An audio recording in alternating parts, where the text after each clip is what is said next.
본 방송은 영화 콘텐츠 제작 동아리 언더플로어와 인천 유일의 독립영화관 영화공간 주안과의 협업을 통해 제작된 방송입니다. 영화공간 주안은 인천광역시 미추홀구에 위치해 있는 인천 유일의 다목적 독립예술영화관으로서 관객분들에게 독특한 예술영화와 뛰어난 작품성을 가진 독립영화들을 소개 및 상영하고 있습니다. 양질의 상영관과 다양한 다목적 시설을 보유 중인 영화공간 주안은 2007년에 설립된 이래로 여러 관객분들을 만나 뵙고 있습니다.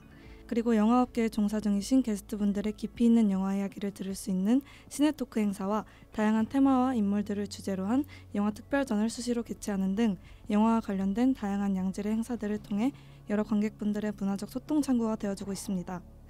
저희 언더플로어와 영화공간 주안의 협업의 일환으로 매달 첫째 주마다 팟빵, 인스타그램, 블로그를 통해 영화공간 주안과 관련된 다양한 콘텐츠가 업로드될 예정입니다. 오늘 방송 재밌게 들어주시고 영화공간 주안에도 많은 관심 부탁드립니다. 안녕하세요. 영화 콘텐츠 제작 크루 언더플로어가 진행하는 팟캐스트 펀치드렁크 무비에 오신 것을 환영합니다. 저는 오늘 처음 진행을 맡게 된 민영입니다. 반갑습니다. 2020년도 칸 영화제에서 황금 종려상을 수상하며 많은 이들의 관심을 받았던 슬픔의 삼각형, 다들 기억하시나요? 작품 속에서 발렌시아가와 H&M이라는 각 브랜드에 맞는 표정 연기로 눈도장을 찍었던 배우 해리스 디킨슨이 신작 스크래퍼로 돌아왔습니다. 그는 실제로 96년생으로 상당히 젊은 나이에도 불구하고 이번 작품 내에서 12살의 딸아이를 둔 아버지 역할을 맡았는데요. 슬픔의 삼각형 이후 국내 관객들에게 오랜만에 얼굴을 비추는 작품인 만큼 국내 영화 팬들도 스크래퍼에 대한 관심을 많이 보이고 있습니다. 특히 이번 작품은 선댄스 영화제에서 심사위원 수상이라는 명예를 쟁취하기도 했죠. 이번 방송은 9월 27일에 개봉하여 영화공간 주안을 비롯한 여러 극장에서 상영 중인 작품 스크래퍼에 대해 이야기 나누어 보려고 합니다. 영화를 본격적으로 살펴보기에 앞서 함께 영화 이야기를 나눌 패널분들을 소개하겠습니다. 각자 닉네임이랑 간단한 소개 한 번씩 해주세요. 반갑습니다. 겨울입니다. 네, 안녕하세요. 쌤입니다. 네, 안녕하세요. 주루입니다. 자, 패널분들 소개를 하였으니 이제 영공주 토파보기 스크래퍼 1부 진행하겠습니다. 이번 영공주 토파보기 코너 1부에서는 신작 토파보기와 마찬가지로 영화의 초, 중, 후반부 줄거리를 나누어서 각각의 장면들을 살펴볼까 합니다. 그렇다면 영화 이야기 본격적으로 들어가기에 앞서 다들 이 영화 어떻게 보셨나요? 우선 저는 독립영화관에서 개봉하는 영화들을 가끔 살펴보곤 하는데요. 그래서 스크래퍼 내용은 대충 알고 있었어요. 그 혼자 살아가는 소녀에게 갑자기 처음 보는 아빠가 찾아왔다. 이런 내용이잖아요. 저는 약간 이런 우당탕탕 가족 이야기를 좋아하는 편이고 또 아빠와 딸이 이제 현관이잖아요. 그래서 둘의 관계가 어떻게 변화될지 되게 기대하면서 재밌게 봤어요. 네, 저는 처음 들은 게 부산국제영화제였거든요. 작년에 있었던. 다들 이미 엄청 재밌다고 했었던 기억이 있고요. 그래서 이번엔 스크래퍼 준비하면서 기대가 많이 되었습니다. 또 조지의 캐릭터가 지금까지 본 어떤 아동 캐릭터와는 그 결이 되게 달라서 좋았던 것 같아요. 얘 연기가 아니라 원래 이런 거 아니야? 하는 생각이 들었던 것 같습니다. 저는 이거 부산국제영화제에서 나왔었어요? 부산국제영화제가 아니라 전주국제영화제였나요? 그런 것 같아요. 제 기억이 완전 잘못됐네요. 그때는 나오지도 않았을 시기였나 봐요. 그러면 그런 것 같아요. 죄송합니다. 걸로. 정정하겠습니다.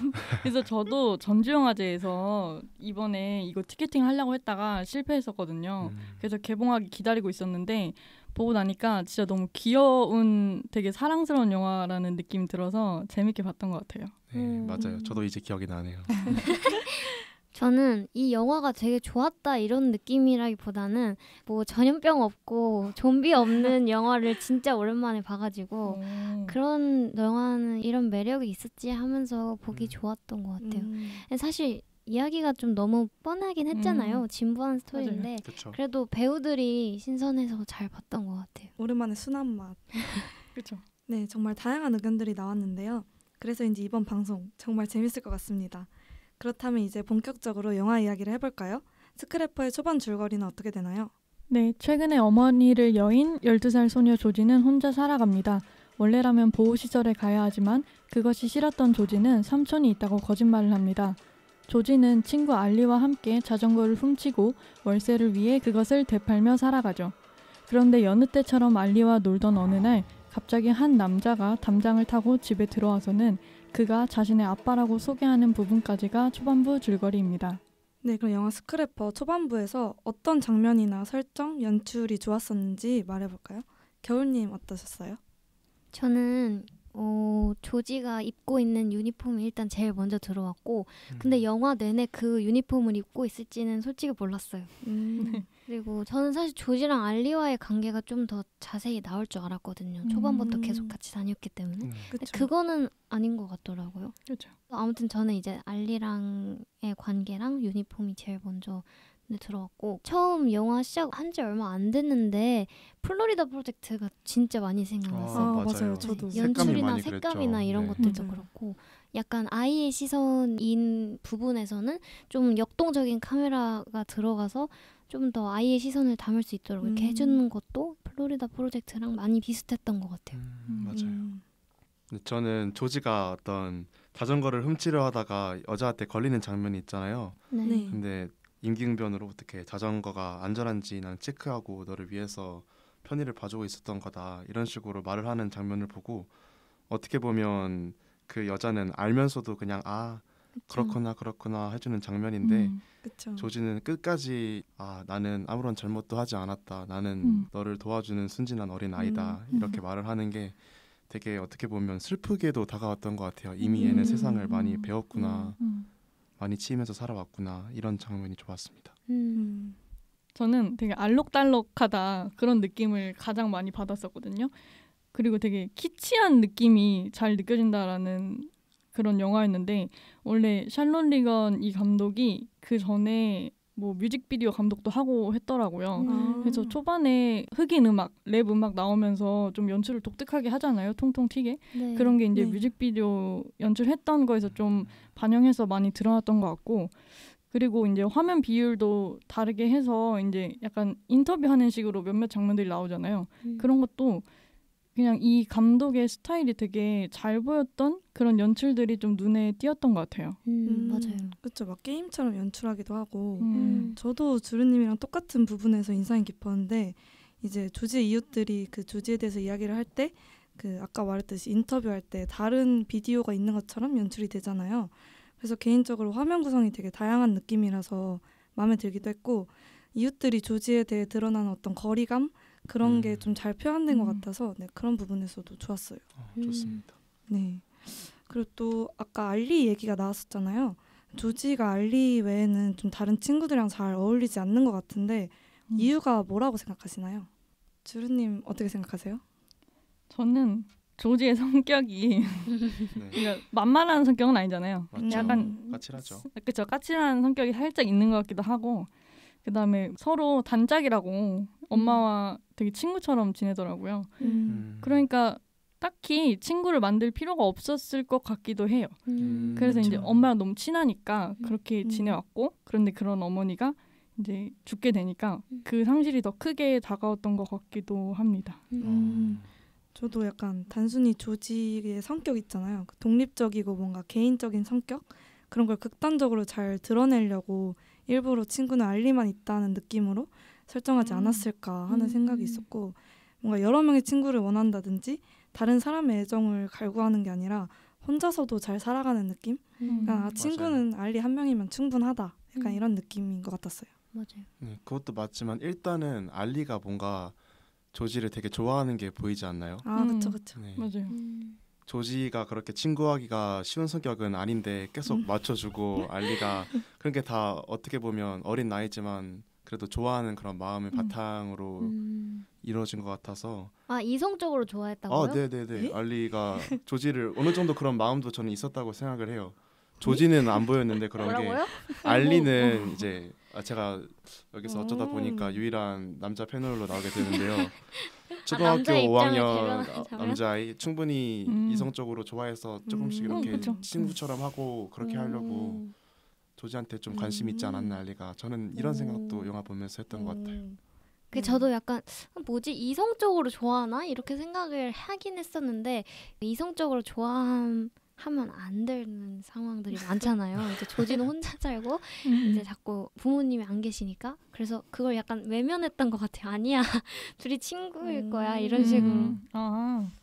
오히려 알리가 제이슨이 나타나기 전에는 오히려 조지를 내가 좀 더 챙겨줘야겠다 이런 게 조금씩 보였던 것도 같아요. 오. 혼자 사니까 내가 얘를 뭐 먹여 살리겠다 이런 느낌은 아니었겠지만 오. 친구가 되어주고 가까이 있어줘야겠다. 그게 어느 정도 친구가 한 80%라면 이성적인 마운드 한 20% 정도는 있었다. 20 정도. 네. 약간 논란의 소지가 있지만 네, 넘어가겠습니다. 개인적인 견해긴 한데 개인적인 어쨌든. 견해입니다. 개인적인 견해입니다. 저는 조지의 개인적인 뭐 그런 성격이라기보다는 인터뷰에서도 계속 나오지만 주위에 그렇게 좋은 어른만 있는 것 같지는 않더라고요. 후반부에 나오지만 서로 다퉈가지고 이제 조지가 막 찾아가서 사과하는 장면도 나오잖아요. 그쵸. 근데 그 학생이 이름이 뭐였죠? 그 화장하는 네, 학생. 맞아요. 그 화장하는 학생이 계속 인터뷰에서도 나오고 그리고 어머니도 이제 나오게 되는데 그렇게 좋은 어머니는 아닌 것 같고 그렇죠. 그 화장하는 친구도 그 친구의 무리들과 이제 인터뷰를 계속 하는데 글쎄요 조지가 이제 원했더라도 친구가 안 됐을 것 같은 그런 느낌? 맞아요. 왠지 약간 배척하는 느낌이 많이 들었고 저는 사실 이게 약간 극적인 반전인 줄 알았어요. 그치만 우린 다들 조지랑 친해 이런 식으로 인터뷰가 마무리될 줄 알았는데 그냥 끝까지 그런 내용이더라고요. 네, 아니었죠. 네, 그래서 약간 좀 그냥 혼자 사는 그 부모님을 여의고 혼자 사는 아이라도 주위에 좋은 어른들만 있는 건 아니다. 이런 거를 또 보여주려고 한 것도 같아요. 조지의 핸드폰 속 영상을 봐도 알 수 있듯이 조지는 축구 유니폼을 굉장히 중요하게 여기는 것 같은데요. 조지가 그 한 가지 옷만 입고 다니는 이유가 뭐라고 생각하시나요? 저는 사실 이런 거 의미 부여 안 하고 보긴 했는데 그냥 입고 있나 보구나 했었는데 저는 그래서 영화를 보면서는 아무 생각을 안 하긴 했지만 이제 나중에 영화의 비하인드 같은 걸 찾아봤었는데요. 네. 보니까 샬롯 리건 감독이 이 영화를 통해서 영국 노동계층의 이야기를 좀 담고 싶었대요. 네. 그런데 이제 그 조지가 입고 있는 유니폼이 영국 노동계층을 대표하는 웨스트햄의 95, 97 시즌 홈 유니폼이래요. 네. 노동계층을 대표하는. 네, 그래서 그런 걸 조금 넣으려고 일부러 그렇게 했나라는 생각은 드네요. 저도 왜 웨스트햄이지? 약간 이렇게 생각을 했었거든요. 그쵸. 저도 비하인드는 잘 모르지만 웨스트햄이 그 동런던을 연고지로 삼거든요. 근데 지금도 맞아요. 동런던이 어떻게 보면 치안도 조금 안 좋고 서민들이 사는 그런 지역이거든요. 그래서 감독이 또 웨스트햄을 연고지로 해서 유니폼을 사용했던 것 같아요. 저는 영화 속에서 한번 보자면은 처음에 그 조지가 아빠 건 줄 모르고 입고 있었던 거잖아요. 그래서 원래 엄마 건 줄 알고 있었는데 이제 사실 아버지가 그 엄마한테 준 거라는 사실을 알고 뭔가 유니폼에 대한 의미가 더 커져서 그렇게 입은 게 아닐까. 네. 엄마를 어떻게 보면 추억하기 위한 수단 같은 그렇죠. 수단 같은 어머니의 유품이니까. 느낌으로 어머니의 그쵸. 유품처럼 생각을 했을 수도 있겠네요. 네. 그런 의미도 있고 또 이제 아빠 거였다니 이렇게 하면서 새로운 의미도 있고. 네, 그럼 스크래퍼에서는 다양한 이웃들이 많이 나오는데 그 이웃들에 대해서는 다들 어떻게 느끼셨나요? 겨울님 어떠셨어요? 저는 그냥 이웃들에 그렇게 큰 의미를 부여하지 않았어요. 그냥 나오는구나 했고 뭐 지나가는 행인이다고 생각했고 이웃들 중에 좀 신경이 쓰였던 사람은 이제 알리의 엄마 말고는 딱히 큰 비중을 차지하지 않았던 것 같아요. 알리의 엄마가 혹시 어떤 식으로 신경이 쓰이셨나요? 아빠라는 사람을 처음 보게 되잖아요. 근데 혹시 아빠 싫어하고 이제 놀지 말라고 할까봐 전 너무 조마조마했어요. 저는 그냥 되게 어색해 보이던데요. 둘이 너무 어색한 게 느껴져서. 맞아. 막 쓸데없는 얘기하다가 갈게요 하고 그런 그렇게 가던데. 저는 약간 이웃들이 조지한테 너무 정이 없는 게 아닌가 그런 생각을 했어요. 그러니까 상식적으로 생각했을 때 12살이 혼자 살고 있는 것 같은 느낌이 들면 좀 자주 와보고 좀 챙겨주고 어떤 해결책을 좀 같이 찾아보자 약간 이럴 것 같은데 그쵸. 아무도 그렇게까지는 안 하더라고요. 그래서 너무 정없다. 맞아요. 네. 정이 없는 정도가 아니고 자전거 값을 후려 쳐먹잖아요. 진짜 별로예요. 고물상 주인이. 맞아요, 진짜. 저도 진짜 이제 그 보통 이웃들이 그 화면 비율 다르게 해서 인터뷰식으로 이제 여러 번 나오잖아요. 그래서 저도 이제 그 카메라의 시선이 이제 조지를 바라보는 이제 이웃들의 시선인데 굉장히 되게 관조만 하잖아요. 그 조지의 상황을. 그리고 민영님이 말한 것처럼 12살이 혼자 사는 거를 대충 다들 알고 있잖아요. 어림짐작하고 있죠. 그렇죠. 그런데 그걸 그냥 침묵하고만 있고 그리고 복지센터 같은 경우도 뒤에 배경을 보면 다 무너져가는 완전 그죠? 허름하게 우물하죠 완전히. 그래서 전혀 그냥 제대로 일을 하고 있지 않는 그런 모습을 보면서 12살 어린아이의 상황을 좀 많이 보여주는 장면들이 이 이웃을 통해서 잘 보여진 것 같아요. 맞아요. 네, 스크래퍼 초반부인데도 벌써 할 이야기가 이렇게 많네요. 중반부로 들어가면서 더욱 할 이야기가 많아질 것 같은데요.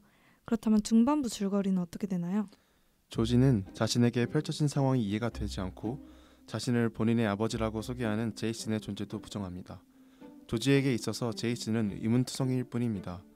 무슨 일을 하는지 왜 이제서야 나타나는지 전혀 알 수가 없죠. 하지만 자신을 내쫓으면 복지관에 신고하겠다는 제이슨의 협박 아닌 협박 때문에 울며 겨자 먹기로 집에서 함께 지내게 되는 것까지가 중반부 줄거리입니다. 네, 그럼 다들 중반부에 흥미로웠던 연출이나 대사, 뭐 설정이 있었나요? 우선 저는 중간에 조지가 마늘빵을 먹다가 이가 빠져요. 맞아요. 맞아요. 그 제이슨이 만들어준 거죠. 그렇죠. 네. 제이슨이 나중에 조지가 잘 때 방에 들어가서 이빨을 가져가려고 베개 이렇게 싹 들추는데 갑자기 조지가 화들짝 왜 그러냐고 막 그랬잖아요. 맞아요. 그래서 저는 솔직히 이 때문이 아니라 뭔가 다른 꿍꿍이가 있나? 좀 약간 무서웠어요. 뭐지? 저까지도 약간 왜 그러지? 했는데 이제 알고 보니 이를 이렇게 챙겨주려고 한 거잖아요. 그렇죠. 그래서 비록 제이슨이 어설펐지만 뭔가 아빠 노릇을 하려고 노력하는구나 그런 생각이 들어서 좀 귀엽게 봤던 것 같아요. 저도 이런 포인트들이 되게 눈에 띄었던 것 같은데요. 어쨌든 딸과 아버지인데 어른과 아이지만 누구는 좀 유치하고 아이다운 모습? 그런 게 이제 아이한테만 나타나는 게 아니라 아버지인 제이슨한테서도 그런 모습이 나타나고 네. 오히려 조지가 좀 더 성숙한 모습을 보여주기도 하고 그런 부분들이 좀 흥미로웠던 것 같고 그래서 이제 이런 식으로 제이슨이 좀 완벽하지 않은 아버지로 표현됐다는 그런 연출이 좀 흥미로웠고 그 두 사람의 성장 서사를 잘 보여주는 포인트였다고 생각을 해서 좋았어요. 네, 서로가 서로를 뭔가 보완해주는 그런 동등한 느낌이 있죠. 관계에서 맞아요. 네. 저는 제이슨이 이상한 사람이다라는 식으로 연출이 그쵸? 계속 몇 번이 그게 됐었어요. 네. 주머니에서 총알이 나온 것도 그렇고 네. 그쵸. 뭐 아까 말한 그 투스페리 그거 하는 것도 그렇고 음. 그냥 제이슨은 그냥 선한 의도를 나중에 이제 총알이 어떻게 해서 발견되는지 나오긴 하잖아요. 그래서 중반부다 보니까 그런 식으로 제이슨이 약간 꽈서 좀 이상한 사람처럼 보이게끔 하는 그런 연출이 저는 그렇게 마음에 들진 않았고 네. 아 그래요? 네. 왜냐면 일단 제이슨이 실제로 이상한 사람은 맞잖아요. 근데 그걸 이제 결국에 나중에 어떻게 사실 보면, 속았지 이렇게 하면서 제이슨 착한 사람이야 이렇게 꿔으려는 게 좀 마음에 안 들었고 그래요? 네, 어쨌든 애를 버리고 도망간 사람인데 그 포인트가 네 그거를 이제 빌드업으로 사용한 게 좀 이상하지 않나. 그리고 일단 제가 봤을 때는 제이슨이 이제 걔도 어리고 서투니까 그리고 자기 딸을 12년 만에 찾게 된 거잖아요. 그렇죠. 다 거의 뭐 다 큰 상태죠. 12살이면. 근데 이제 처음 만났을 때 어른답게 먼저 다가가고 이 소통하려는 노력이 필요했는데 그 부분이 삭제되고 없고 그냥 창문 넘고 막 그냥 무작정 집에 들어와 있고 이런 부분들이 BGM만 다르게 깔면 진짜 공포 영화였어요. 맞아요. 그쵸. 중반부까지는. 근데 후반부에서 이제 꽈서 이야기가 예쁘게 흘러가긴 하는데 전 마음에는 안 들었어요. 저는 제이슨에 대해서 조금 더 얘기를 해보자면 그런 연출이 약간 작품의 핵심이라고 생각이 들었는데요. 저도 혹시나 다른 목적이 있는 것이 아닌지 처음에는 의심이 들었는데 애초에 연출에서 아까 말씀하셨듯이 관객들이 조지에 조금 더 이입할 수 있도록 제이슨에 대한 정보를 쉽게 풀지 않았던 것 같아요. 되게 순차적으로 풀었던 것 같고 그 과정에서 관객들이 제이슨에 대해 느끼는 어떤 의심하고 경계하는 감정이 조지와 어떻게 보면 비슷하잖아요. 조지도 지금 의심하고 제이슨을 경계하고 있으니까 그 때문에 관객들이 조지에 좀 더 공감하고 이입하면서 영화를 감상할 수 있었다고 생각합니다. 네. 겨울님만 빼고. 저만 빼고. 겨울님은 전 계속 네. 의심하고 있어요. 의심스럽긴 했어요. 모든 행동이. 많이 의심스러워요. 그래서 오히려 더 나중에 그게 풀릴 때 좀 더 카타르시스가 있고 그쵸. 그랬다고 저는 생각해요. 훨씬 드라마틱했죠. 근데 저는 이제 풀리는 게 아니고 오니까 이제 그걸 또 왜 이렇게 그러니까 결국 뭐 착한 사람이겠지 이렇게 하면서 보게 되니까 네, 그럼 이렇게 불쑥 찾아온 제이슨 12년 만에 찾아와 자신을 아빠라고 소개했잖아요. 그때 어떤 생각이 들으셨나요? 저는 처음에 제이슨이 되게 침입자처럼 담을 넘어오잖아요. 문이 잠겼을 때는 또 창문으로 넘어오고 그니까요. 되게 뻔뻔스럽다고 느껴지기도 했고 제가 조지였다면 되게 무서웠을 것 같거든요. 많이 근데- 무섭죠. 근데 조지가 총알탄을 보기 전까지는 딱히 무서워하는 느낌이 크지는 않았어요. 그래서 그게 좀 신기했었고 아빠라고 해도 처음 보는 성인 남성이 집에 불쑥 들어온다는 게 되게 공포스러울 텐데 그래서 무의식 중에 조지도 뭔가 함께 있어줄 사람이 필요했던 게 그걸로 드러난 게 아닐까 라는 생각이 들었습니다. 다른 분들은 어떻게 보셨어요? 어떻게 이 미화된 설정을 잘 보셨는지. 저도 근데 약간 그 첫 출연? 첫 등장? 그게 살짝 조금 어색했던 게 어쨌든 관객의 입장에서는 그 사람이 아빠인지 모르잖아요. 그렇죠. 그리고 전 조지도 아빠의 얼굴을 모르는 줄 알았거든요. 모르는 건가요? 아는 모르죠. 몰랐던 것 같아요. 처음 본 것 같아요. 네. 네. 처음 봤는 그러면 더 이상한 것 같아요. 처음 봤으면 솔직히 자연스러운 반응은 우리 집에 왜 쳐들어왔지? 약간 이건데 그런 부분에서 이제 조금 이음새가 맞아요. 조금 어색하지 않았나라는 생각은 들지만 좋아요. 어떻게 네, 보면 좋습니다. 난리가 날 수도 있는 문제인데 그쵸. 그쵸. 네. 좀 진짜. 부자연스러웠던 것 같긴 해요. 그렇죠. 너무 극적이었죠. 어떻게 보셨어요? 아까 제이슨에 대한 좀 진지한 얘기도 해봤으니까 저는 솔직히 말하면 제이슨 딱 보면서 래퍼 중에 에미넴이라고 아 너무 똑같이 생긴 거예요. 처음에 그리고 힙합 음악도 그렇고 그래서 마음에 에미넴 들으시네요. 닮은 사람이 담을 넘어오네. 처음 그냥 봤을 땐 그런 받아들이셨군요. 생각이 그냥 밤을 넘어오네 네, 하면서. 고지고대로 네. 마스크가 되게 매력 있으시잖아요. 그러니까 잘생겼어요. 근데 진짜. 전 슬픔의 삼각형이 걸어 들어오네. 약간 이 생각이. 아, 그거 너무 그것도 그러네요. 강하다. 겨울님은 어떠셨어요? 저는 뭐 그냥 별로였어요. 그냥 그 사람의 존재 자체가 그냥 아빠라는 설정을 할 거면 주르님이 말하신 대로 내가 아빠야라는 걸 소개하는 것부터 시작해서 그 서사가 좀 더 탄탄했어야 되는데 그것도 아니고 뭐 월세 이제 그만 내게 되면 이 집에서 쫓겨날 건데 어떡할래? 나랑 살 거야? 아니면 뭐 복지사랑 전화할 거야? 하면서 전화도 못 받게 하고 계속 이렇게 나쁜 사람처럼 나쁜 사람이 사실 맞죠. 나쁜 사람처럼 계속 이렇게 얘기하는 게 아 진짜 왜 저래? 또 나중에 미화되겠지? 막 이러면서 보느라고 너무 스트레스를 미화. 그렇죠. 근데 뭐 제이슨의 어떤 서툰 그쵸? 어떤 그렇죠. 미성숙한 어른을 보여주기 그쵸. 위해서 그렇게 한 것 그쵸. 같은데 생긴 것도 무섭게 생기고 맞아요. 머리도 이제 그렇게 돼 에미넴처럼 있으니까 하고. 에미넴처럼 그러니까 무섭게 보였던 근데 것 같아요. 제이슨이 작중 나이가 몇 살 정도예요?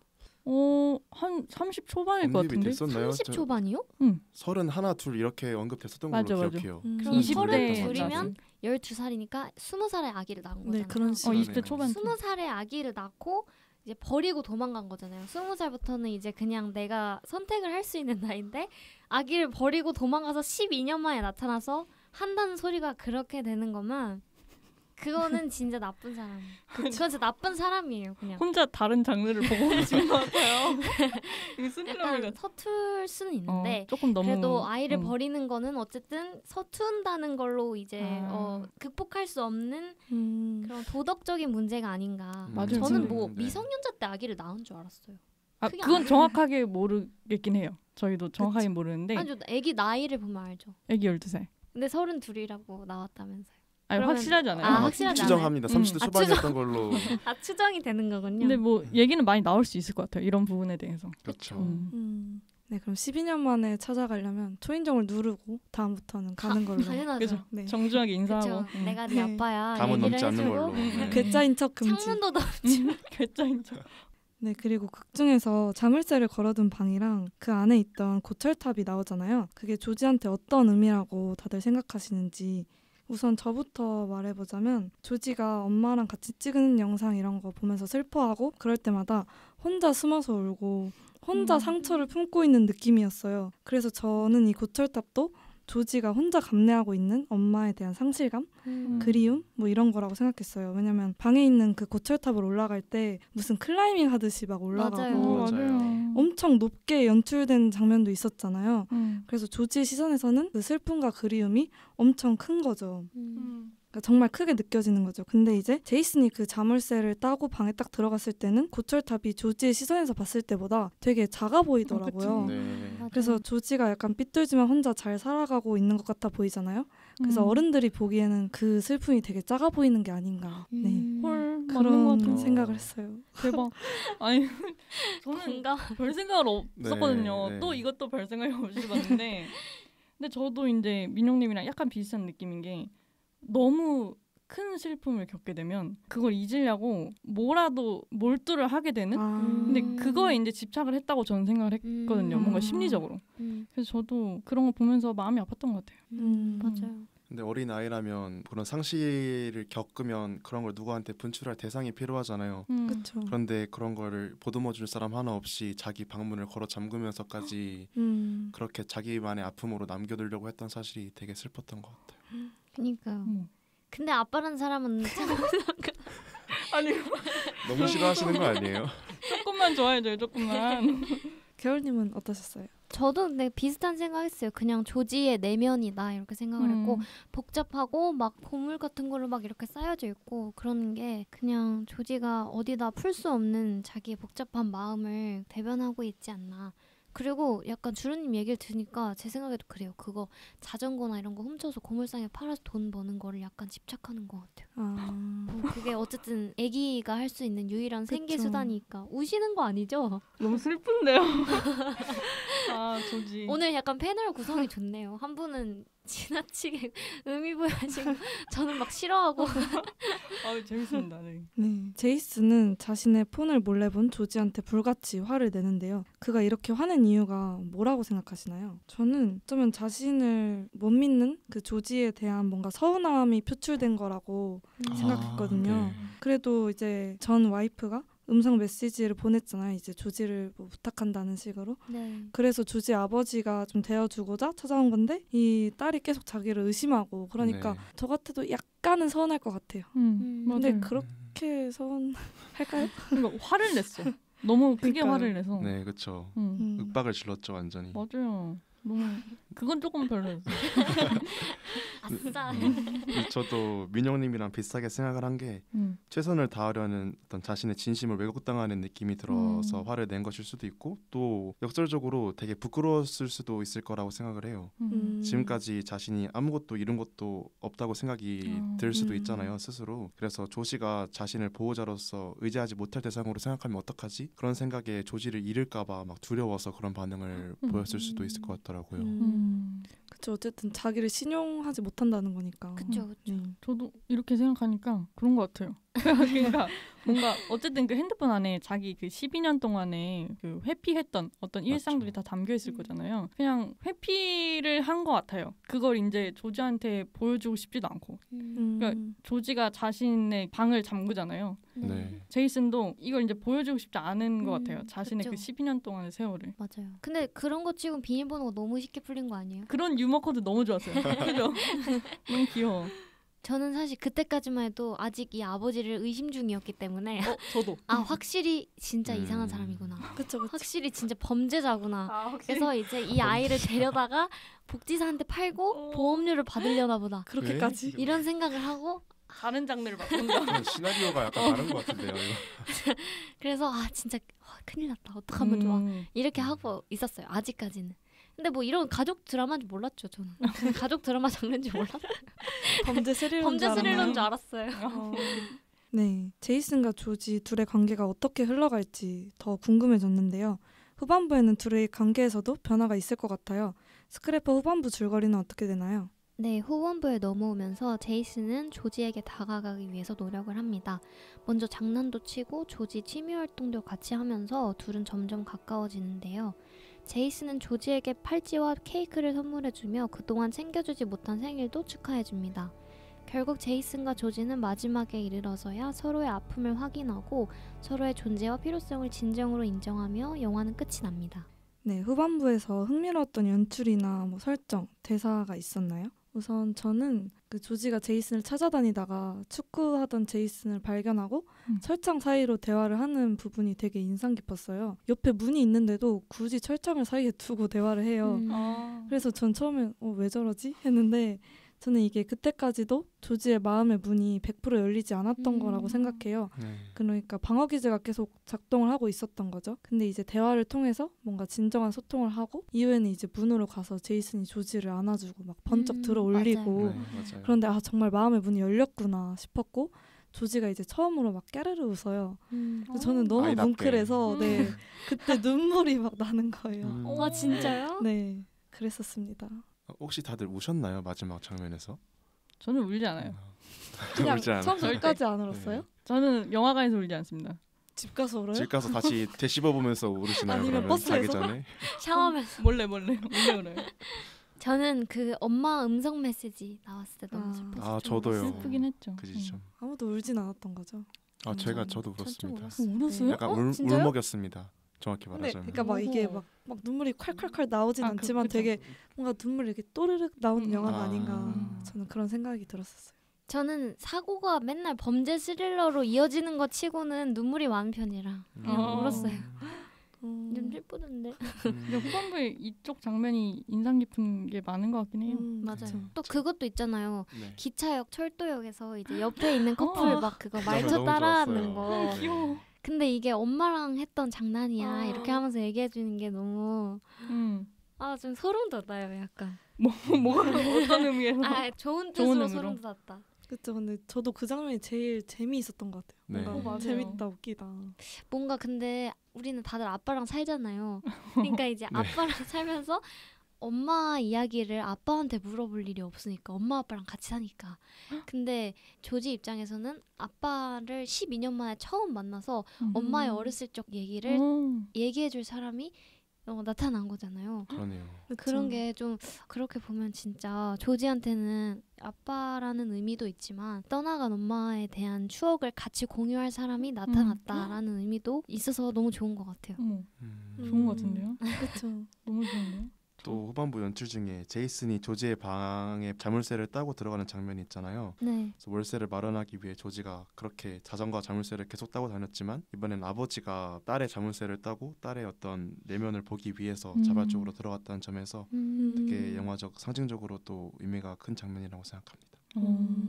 근데 자물쇠를 벤치로 딴 게 조금 걸리긴 하지만 네. 마음에 안 드셨나요? 허락을 받았어야 되는데. 네, 허락을 받고 더 친해진 다음에 그러니까 응. 한번 안아보고 그 장면이 먼저 나오고 이제 벤치로 땄었어야 되는데 그 문을 열기 위해 이제 너무 황급했지 않나. 저는 후반부에서 좀 웃겨서 기억에 남았던 게 이제 둘이 무슨 폐건물에서 같이 춤을 추잖아요. 노래하면서. 네네네. 그게 약간 급격히 친해지는 과정인 것 같아서 되게 보기가 좋았고 그리고 좀 웃겼어요. 그 맞아요. 해리슨 씨 맞나요? 해리스 씨. 제이슨 그분이 춤추는 게 웃겨서 그런 유머 포인트 재밌던데요. 저는 아니에요? 맞아요. 중간중간 진짜 그런 장면이 있어서 맞아요. 네, 가족 드라마구나. 그쵸. 따뜻해지는 느낌. 따뜻해졌구나. 네. 막 금속 탕지기로 이렇게 하다가 맞아요. 이게 뭐라? 낭만 있죠 로맨틱해. 뭔가. 로맨틱해요. 완전 진짜 그거 프로포즈 보고, 같아. 맞아요. 그리고 막 그냥 주는 게 아니라 뭔가 이벤트식으로 주는 게 응. 진짜 이 사람이 낭만이 그러니까. 있다. 제이슨이 낭만이 낭만이 있는 있는데 왜 이렇게 사람이구나. 빨리 떠났어? 팔찌 이름도 심지어 조지잖아요. 그러니까요. 우연히 야 그거 좋았어요. 다음에 이제 여자친구한테 프로포즈 하실 금속 때 탐지기 한번 준비하 금속 탐지기 준비하시고요. 그러면 팔찌 같은 거는 미리 심어 놓는 건가요? 제가? 당연하죠. 당연히 미리 당연하죠. 심어놓고 그 시뮬레이션 해봐야죠. 좋은데요? 괜찮죠? 저는 완전 이거 그런 것 같은데? 유행 시키면 좋을 것 같아요. 아, 유행을 시킨다. 과연 생각해 유행이 보도록 될지는 하겠습니다. 잘 쌤님의 모르겠습니다. 영향력이 그렇게까지 네, 그리고 또 제이슨이 그 조지가 자전거 훔치는 거를 나무라는 게 아니라 오히려 함께 재밌어해요. 이에 대해서는 어떻게 생각하시나요? 저는 이걸 보고 그 생각을 한 게 제이슨이 조지 말을 되게 잘 들어요. 자전거 훔칠 때도 뭐 이렇게 하라 이러면은 하라는 대로 하고 또 조지가 친구를 때려서 친구 엄마가 찾아왔을 때도 열어주지 말라고 하는데 또 안 열어주고 되게 말을 잘 듣더라고요. 그래서 이런 제이슨의 모습들이 있었기에 뭔가 조지랑 더 가까워지고 친구처럼 지낼 수 있지 않았을까 네, 생각해요. 전형적으로 어떤 보수적인 부모님이었으면 이렇게까지 가까워질 수 없겠다 그런 생각을 맞아요. 했죠. 이 질문에 대해서 교우님은 어떻게 생각하셨는지 좀 많이 궁금한데요. 저요. 그러니까 어쨌든 양육자로서의 태도는 꽝이죠. 양육자로서 본다면 어쨌든 아이를 방임하고 방치하는 것 또한 폭력이기 때문에 안 되지만 아 폭력 나왔습니다. 네. 네. 정말 별로지만 어쨌든 애를 버리고 한 12년 만에 돌아와가지고 갑자기 아빠 노릇한다고 막 이래라 저래라 하고 막 꼰대처럼 얘기를 했으면 더 별로였고 그리고 이야기의 마무리가 이렇게 예쁘게 되지 않았을 것 같아요. 그냥 가장 좋은 방법을 선택을 잘한 것 같아요. 물론 자기가 한 게 아니라 그냥 원래 철부지가 없는 스타일인 것 같지만 그렇죠. 자연스럽게 잘 된 것 같아요. 네. 네, 저는 이렇게 함께 즐긴다기보다는 두 친구가 함께하는 하나의 친해지기 위한 활동처럼 보였거든요. 그 장면이. 친구. 이렇게 보면 서로의 의리를 확인하기 위해서 청소년들이 막 담력 활동 이런 거 하잖아요. 그쵸, 어디 뭐 그쵸. 이거 하고 와라. 그래서 실제로 망을 봐주면서 서로를 지켜주는 모습을 보여주고 이렇기 때문에 저는 그런 장면들을 도덕성의 잣대에서 평가하고 싶지는 않습니다. 오. 겨울님이랑 지금 싸우려고. 그렇군요. 그럼 쌤님은 평소에 이제 친구들과 우정을 쌓을 때 범죄를 주로 이제 하면서 담력을 쌓으시나요? 아무리 여기가 엄복동의 나라지만 저는 자전거는 안 건든다. 준법 전신이 아주 그쵸. 출중합니다. 근데 그거 다들 해보셨지 않아요? 벨티? 아, 그러니까 저는 하고 싶어서 한 게 아니요? 아니라 친구들이 해서 근데 저도 그게 도덕적으로 정말 아니라고 생각했는데 친구들이 해서 어쩔 수 없이 옆에서 하지 마 이런 역할이었어요. 근데 그걸로 우정이 돈독해졌는지는 모르겠지만 저는 그때가 생각이 나더라고요. 비슷한 것 벨티를 같아요. 네, 하던. 그렇죠. 서로의 그런 딱 응. 치부를 보여주면서 그쵸. 의리가 좀 더 강해지는 거죠. 저도 그래서 이런 부분들이 그러니까 물론 범죄 나쁜 거죠. 나쁜 건데 저도 이거 보면서 다른 부모와 자식의 관계 그런 건 되게 많이 지금까지 나왔잖아요. 근데 네. 좀 다르다고 생각한 지점이 이런 식으로 좀 친구같이 같은 존재로서 모습이 보여줬다는 게 좀 다른 점이었던 것 같거든요. 네. 그래서 저도 맨 처음에는 익숙한 콘텐츠를 많이 봤다 보니까 이 제이슨이 뭔가 조지의 잘못을 하면 교화를 하고 그럴 줄 알았어요. 뭐 그러면 안 돼요. 그러면 안 되고 그러면 안 돼요. 폭력은 나쁜 거고 막 그런 거 얘기할 줄 알았는데 그래서 근데 얘기 안 하더라고요. 오히려 가서 그쵸. 막 말할 처지가 안 되죠 사실. 그래서 삶에 아니에요. 근데 유용한 것들을 남자의 가르쳐 주잖아요. 어떤 유용한 거죠? 자전거 훔치는 게 유용한가요? 자전거가 추적당하지 않는 법을 가르쳐 주고요. 경찰한테 숨는 법을 가르쳐 주고요. 얼마나 그게 양육자로서의 좋은 태도인가요? 살아남으려면 그렇게 해야죠. 아니 그 뭐야 처음이니까 둘 다 그런 걸로 해요. 알겠습니다. 네, 겨울님이 계속 탐탁지 않은 표정으로 계속 바라보셔서 넘어가겠습니다. 좋습니다. 네. 그리고 또 제이슨이 조지한테 음성 메시지를 들려주잖아요. 그거에 대해서는 어떻게 느끼셨나요? 저는 이거를 제이슨이 간직하고 있다는 것이 굉장히 다시 한번 보였어요. 다시 한번 보였어요. 다시 봤어요. 네. 다시. 드디어. 그래서 이제 장르가 가족 드라마로 넘어오는 어떤 순간이었다. 그 그쵸. 포인트였다. 네, 그래서 엄마를 사랑했구나. 그렇죠. 조지의 엄마도 사랑했고 그랬구나. 그런 생각이 들었고요. 그리고 음성 메시지 내용이 너무 슬퍼요. 사실 심파 영화 이런 비상선언 같은데 자주 등장하는 코드잖아요. 뭐 유언을 뭐 쓴다든지 아니면 뭐 죽기 전에 남겨놓은 메시지 이런 거. 근데 뻔한데 슬프더라고요. 그렇죠. 그리고 조지는 또 그걸 처음 듣게 된 내용이잖아요. 자신의 엄마가 아빠에 그쵸, 대해서 맞아요. 어떻게 네. 생각하는지, 뭐 아빠한테 어떤 부탁을 했는지, 자신에 대해서 어떻게 생각했는지, 또 막 자기를 얼마나 사랑하는지 이런 복합적인 게 다 담겨 있어서 그래서 더 조지의 눈물이 마음이 아팠던 것 같아요. 저는 비록 어머니의 목소리지만 어머니의 목소리로 조지에게 전하는 아버지의 고백 같아서 굉장히 뭉클하게 느꼈고 아마 영화의 클라이맥스를 하나 뽑으라면 저는 이 지점이 아닐까 싶습니다. 저는 이제 말씀을 하시고 나서 든 생각이 제이슨도 조지에게 이야기를 하는 게 좀 힘든 일이었을 거예요. 용기를 낸 거라고 저는 생각을 해요. 그러니까 이제 그 목소리를 빌려서 고백을 그렇죠. 했다는 거 아닐까요? 맞아요. 자기의 마음을 어머니의 목소리로 아버지가 대신 고백을 한 거죠. 근데 약간 제가 음성 메시지 그 내용이 잘 생각이 막 아주 나진 않는데 너 책임감 있으면 와라. 그런 내용이 주는 아니지 않나요? 그러니까 뭐, 너 어떻게 그럴 수가 있냐. 막 너가 나를 사랑하고 조지를 사랑하면 와야 된다. 이런 얘기가 있었지 않아요? 그런 얘기도 있긴 있었는데 것 약간 초반에. 그런 식으로 뭔가 강요하듯이 말은 안 했던 것 같아요. 그렇죠. 근데 약간 울먹이면서 얘기를 했죠. 그렇죠. 그래서 좋은 남편도 아니었구나. 아니었죠. 아니었죠, 사실. 사실 제이슨을 지금 아니 근데 아무튼 그래도 다 듣고 나니까 음. 이제 제이슨이 그래도 사랑은 했구나. 좋은 남편은 아니지만. 음. 그러니까 사람이 나쁠 수는 있잖아요. 근데 사랑은 할 수는 있잖아요. 그런 적어도 느낌이죠. 마음이 진심이었구나. 거짓은 그쵸. 아니었구나. 그쵸.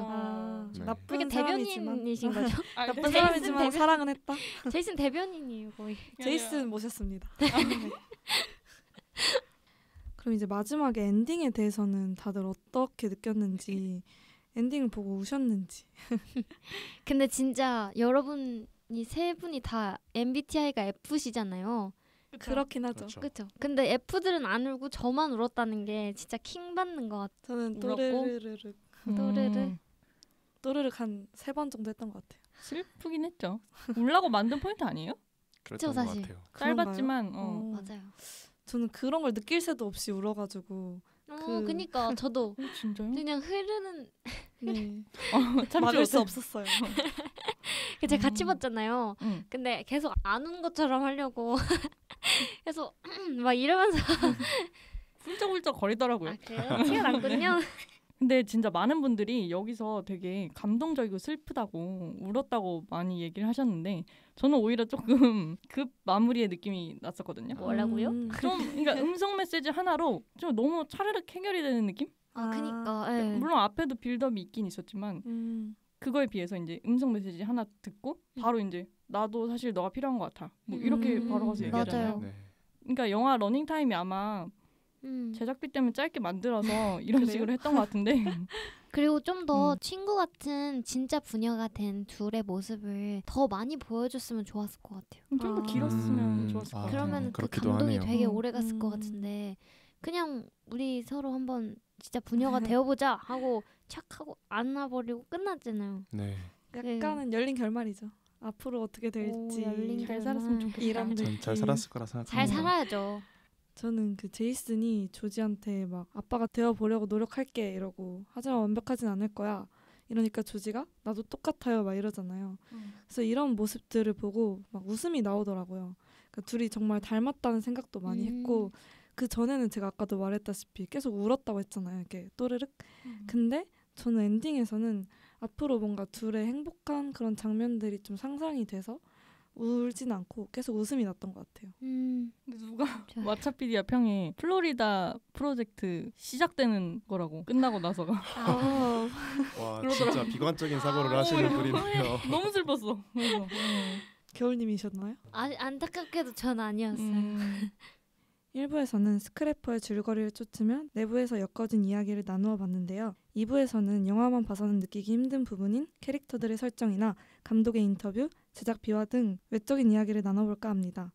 1부에서처럼 2부도 흥미로운 이야기들과 재미난 비하인드로 알차게 꽉 채웠으니까요. 끝까지 들어주시길 바랍니다. 2부로 넘어가기 전에 영화의 오프닝에 쓰였던 삽입곡이죠. The Streets의 Turn the Page 듣고 1부 마무리하겠습니다.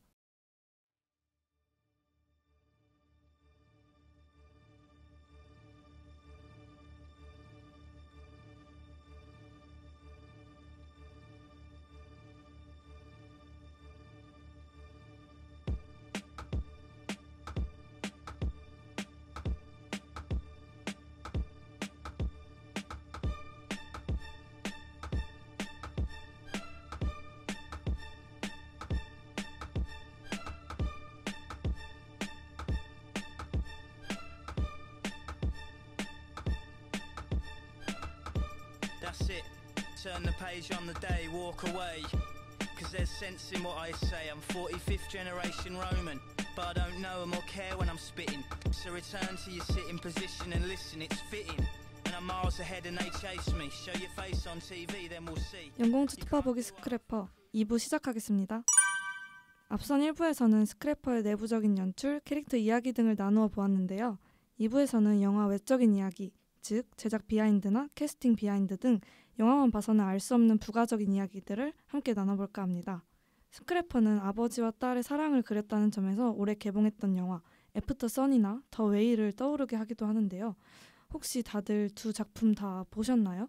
저는 사실 애프터 선을 너무 보고 싶었는데 아직 보지는 못했고 네, 두 작품 다 보지를 못해서 다른 분들 보신 분들 있으면은 말씀해 주시면 좋을 것 같아요. 저도 스크래퍼를 보면서 애프터선이 계속해서 생각나기는 했거든요. 특히 좀 제이슨이 용기를 내어 조지한테 다가가는 것을 보며 애프터선의 그 아버지도 삶에 대한 용기를 좀 더 내었으면 어땠을까 생각이 들며 좀 울컥했었던 것 같아요. 저는 더 웨이는 못 보고 애프터선은 봤는데 애프터선이랑 스크래퍼랑 둘 다 이제 부모님을 여의게 된 어떤 아이의 시선을 많이 담고 있잖아요. 네. 그런 부분이 비슷하긴 한데 사실 그런 부분이 더 닮았다기보다는 그냥 연출이나 어떤 그런 분위기가 비슷했던 거지 스토리가 아주 비슷하진 않았고 전 애프터선으로 요거 방송도 했었거든요. 저희 온더풀에서. 그럼 어떤 영화가 더 좋으셨어요? 스크래퍼랑 애프터선 중에는 애프터선이 나왔죠. 애프터선은 이해할 수 있는 납득할 만한 이야기들을 이제 겨울님을 납득시킬 수 있는 그런 그쵸. 스토리였다. 그럼 쌤님은 어떤 영화가 더 좋으셨어요? 사실 저도 애프터선이 더 좋기는 한 것 같아요. 그래서 애프터선은 좋게 봐야겠는데요? 보셨는데요? 주르님도 아까 못 보셨다고 했죠? 못 봤는데요. 저는 근데 이제 애프터선이 지루하다는 평가가 좀 있어가지고 맞아요.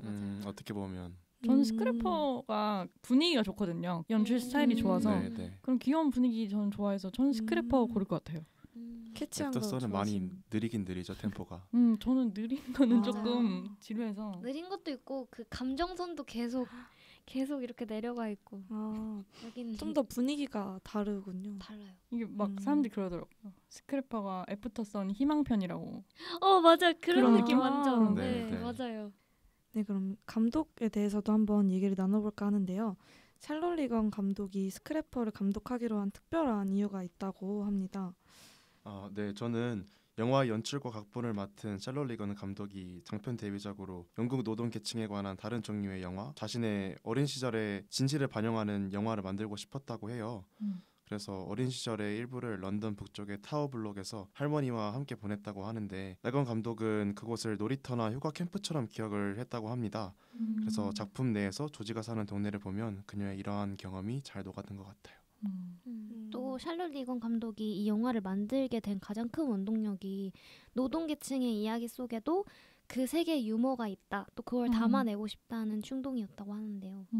샬롯 리건 감독이 잘하는 곳에는 분명히 힘든 순간들이 있었지만 기쁨이나 뭐 사랑 이런 원초적인 감정은 흔들리지 않았다고 해요. 그래서 더욱 영화가 즐겁고 재밌기를 바랬다고. 근데 주르님 같은 분을 잘 취향을 저격을 했네요. 저 완전 잘 그쵸. 느꼈어요.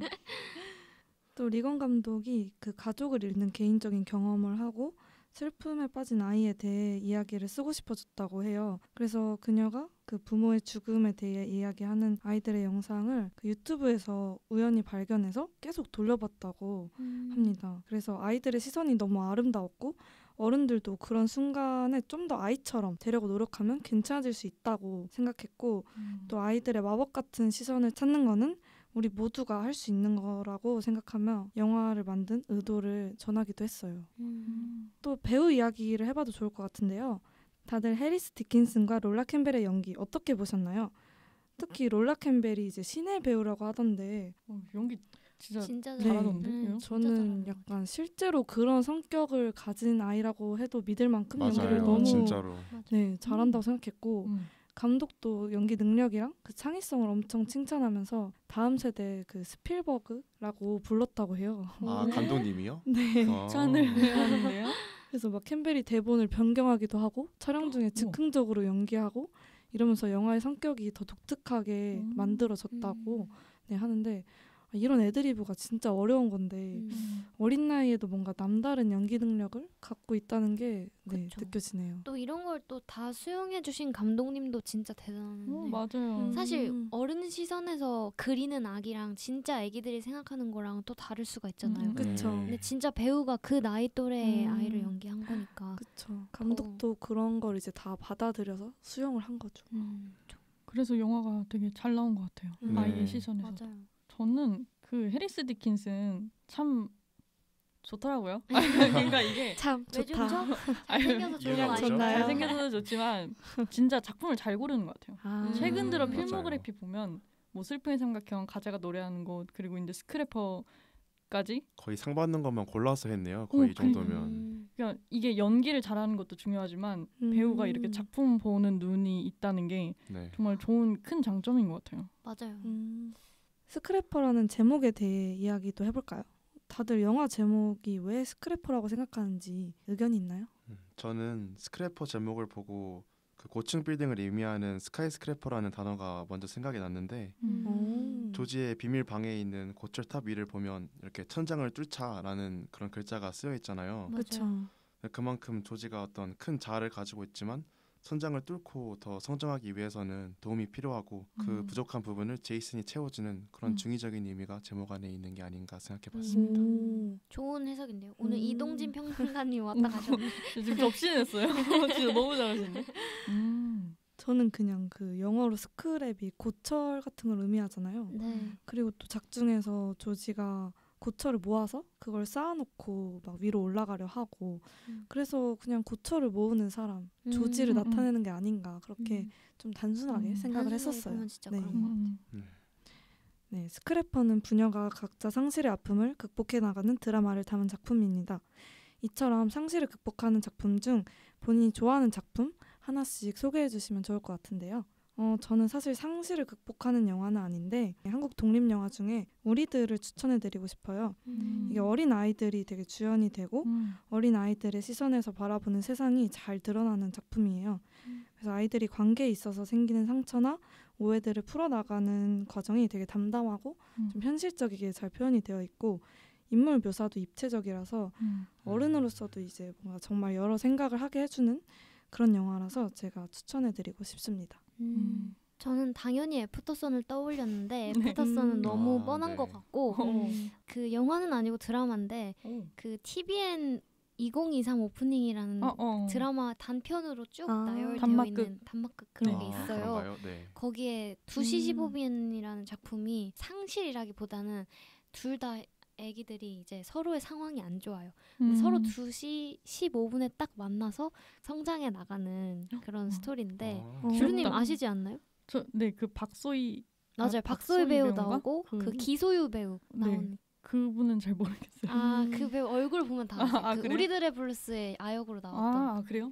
네. 아무튼 그 드라마가 너무 생각나요. 그거 한 1시간 13분밖에 안 해요. 맞아요. 꼭 한번 봐보세요.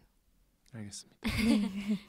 약간 영화 같네요. 1시간 15분. 그쵸. 맞아요. 단막극이라서. 단막극. 네. 저는 코엔 형제 감독의 인사이드 루인이 생각이 나는데요. 사실 상실을 극복하기보단 상실에 빠져 허우적거리는 주인공이 더 깊은 나락으로 빠지는 이야기인데 물론 어른이 감당하는 상실의 크기와 스크래퍼에서 조지가 감당하는 상실의 크기에는 차이가 있겠지만 인사이드 루인에서 또한 자신을 알아봐주고 이해하는 어떤 단 한 명의 사람이 있었다면 상실을 회복하고 달라질 수 있었을까 하는 생각이 들어서 인사이드 루인이 생각이 났습니다.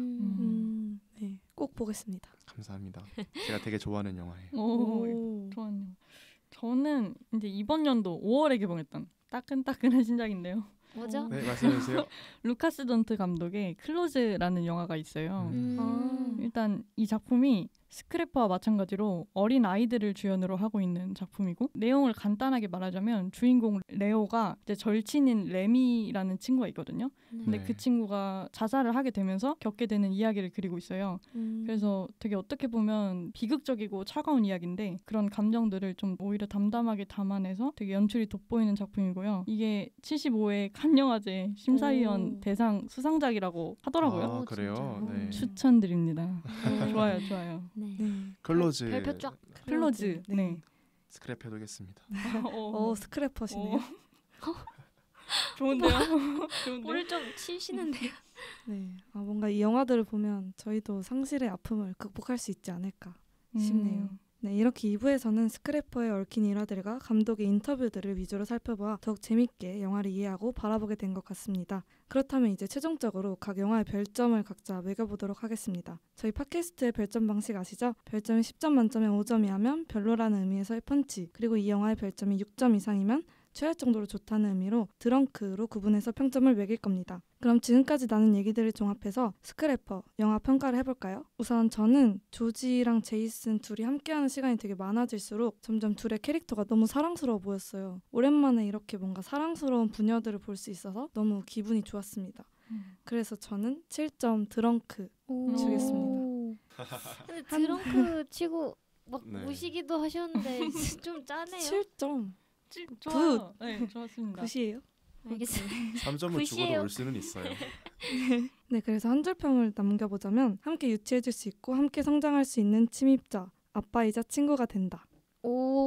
좋습니다. 침입자. 귀여워. 겨울님은? 저는 제가 사실 이 영화를 그렇게 좋은 영화다라고 생각하지 않는 거랑 별개로 이런 영화가 우리 영화 산업에 어떤 분명히 있어야 된다. 이 존재로서의 가치 그거는 확실히 있는 것 같아요. 네. 그래서 한줄평은 뻔한 스토리, 뻔한 결말이 주는 여운이 있다. 별점은 어떻게 되시죠? 별점이요? 별점. 사실 제가 7점 하려고 했거든요. 저는 그러니까 이 영화의 어떤 가치가 충분하다고 생각해서 제 개인적인 의견과 별개로. 근데 뭐 엄청 좋다고 막 하신 거 치고 7점을 주셔가지고 제가 뭐 9점, 10점 준 영화가 어벤져스 같은 그런 제가 진짜 좋아하는 영화들 말고는 없거든요. 그래서 전 7점이라고 생각했는데 좀 낮춰볼게요. 한 5점? 그러면 5점이면 드렁크 아니죠? 펀치인데요. 펀치요? 네. 아니 근데 그래요. 뭐 그럴 수 제 있어요. 개인적인 의견으로는 아, 원래 그쵸. 드렁크였으니까. 그럼 너무 6점 슬픈데? 어떠세요? 6점? 6점이요? 그럼 7점이랑 얼마 차이가 안 나잖아요. 오케이요. 그럼 펀치로 갑시다. 좋습니다. 그럼 저는 재빠르게 드렁크 드리고요. 네. 전 7.5점이에요. 아니, 7.5점. 7.5점. 엄청 좋았던 거 치고는 뭐 0.5점 올려준 거잖아요. 아니 왜냐면 엄청 좋았던 건 아니고 그냥 되게 귀여웠어요. 뭐라고요? 맞아요. 귀여운 영화, 사랑스러운 어. 영화였고 맞아요. 저희 한 줄평. 한 줄평은 중후반부쯤에 조지의 보폭에 맞춰서 이제 같이 걷는 장면이 나와요. 이렇게 알죠? 네. 그래서 거기서 착안을 해서 이제 서툴러도 천천히 보폭을 맞춰갈 두 사람 이렇게 할게요. 오, 눈물 날것 같아. 좋네요. 오, 슬프다. 엔딩을 거의 함축적으로 담고 있는 것 같아요. 오. 저도 사실 드렁크 7점인데 오, 다들 비슷하네요. 네, 다들 비슷한 것 같아요. 그러게요. 7점 다 정도 비슷하네요. 사이에서 한준평을 해보자면 처음에 이제 속담이 하나 나오잖아요. 그 속담이 뭐였냐면 한 명의 아이를 키우기 위해서는 온 마을 전체가 필요하다. 맞아요. 이렇게 속담이 딱 그어지고서 영화가 시작을 하는데 저는 그 점에 착안을 해서 한 명의 아이를 키우기 위해서 온 마을 전체가 필요하지는 않지만 아이를 믿어주고 사랑해줄 단 한 사람은 필요하다. 왓챠피디아에 갈겨주세요. 좋아요 눌러드릴게요. 3.5점 누르면서 팟캐스트를 마무리하기 전에 영화의 엔딩 크레딧에 나왔던 삽입곡 함께 듣고 가겠습니다.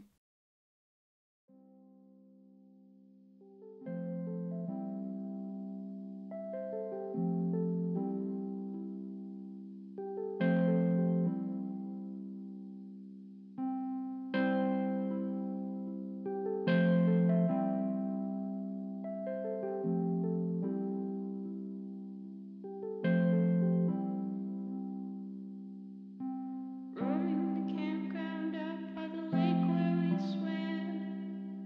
We were hunting for snakes, but we couldn't find them.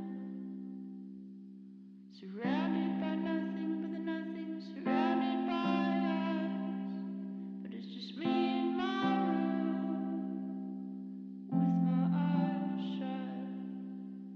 Oh, when I was 17, my mother said to me, don't stop imagining the day that you do is the day that you die. And now I pull the one-ton carriage instead of the horses grazing the lawn, and I was having fun. 지금까지 샬롯 리건 감독의 스크래퍼에 대해 이야기를 나누어 봤는데요.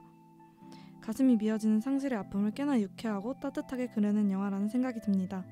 자극적인 영화가 판치는 요즘 스크래퍼처럼 담백한 휴머니즘을 담은 작품은 단비처럼 느껴지기까지 합니다. 내용은 그다지 특별하진 않을 수 있으나 사람이라면 누구나 느낄 상실의 아픔과 낯선 사랑의 감정을 솔직하게 담아내어 영화가 끝날 때쯤에는 눈물을 흘리고 있는 자신을 발견할 수도 있습니다. 극 전체를 휘어잡는 아역 배우 롤라 캠벨의 연기 또한 놓치기 아깝습니다. 가을이 찾아오며 점점 쌀쌀해지고 있는데요. 마음이 따뜻해지는 작품 스크래퍼, 극장에서 관람하시는 건 어떨까요? 스크래퍼는 영화공간 주안에서 만나보실 수 있습니다. 많은 관심 부탁드려요. 그 외에도 앞서 말씀드렸다시피 영화공간 주안에서는 영화와 관련된 양질의 행사가 수시로 이루어지고 있으니까 영화 좋아하신다면 한 번씩 방문해 보시길 추천드립니다. 그럼 지금까지 진행의 민용, 패널의 겨울 쌤 주루였습니다. 다음 시간에 만나요.